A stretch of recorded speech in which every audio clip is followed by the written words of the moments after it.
Now, vote 2023. It is not often candidates for office agree with each other on a controversial issue, but that is just what is happening in Jacksonville's race for mayor on the subject of police and fire pensions.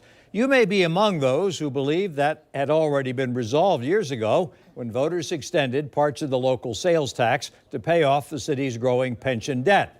Now, however, both candidates for mayor, Republican Daniel Davis and Democrat Donna Deegan, are saying the city should take a fresh look at the pension issue.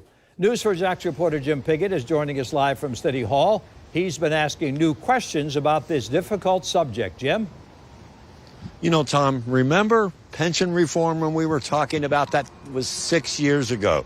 That's when we're paying a half cent on every dollar we spend to alleviate that huge pension debt that we still have. Now, the mayor's office says it is working, but some of the unions, the fire union for one, says it's not. And it's something whoever the next mayor is going to be, we're going to have to take a look at.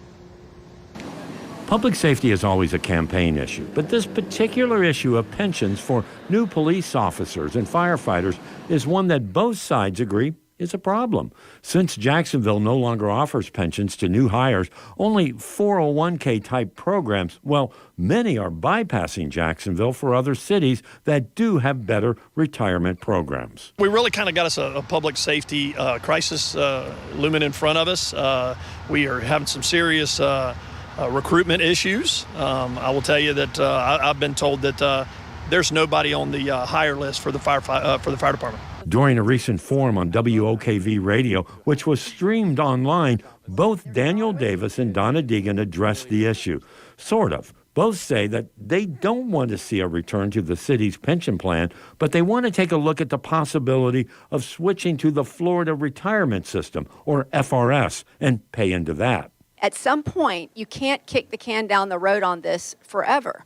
There's going to be some pain involved. But I do think at the end of the day, we're going to have to go back, or at least look seriously at going back to a defined benefit. I don't have a timetable on that, but I think it's something we're going to have to look at if we want to retain the best and the brightest. I would tell you that I have said all options are on the table. There's not a city pension that I would be willing to bring back. I would be willing to look at a state FRS pension if that's something that is data proven, and I would be willing to make sure that we retain the best and the brightest. Pension reform is what Mayor Lenny Curry says is one of his biggest accomplishments. A statement from his office says it's a success. Mayor Curry led a bold bipartisan movement to put in place a pension reform system which won 65% of taxpayer support on the ballot. It has provided budgetary latitude and has allowed the administration to make $1 billion of investments in infrastructure and quality of life needs throughout Jacksonville.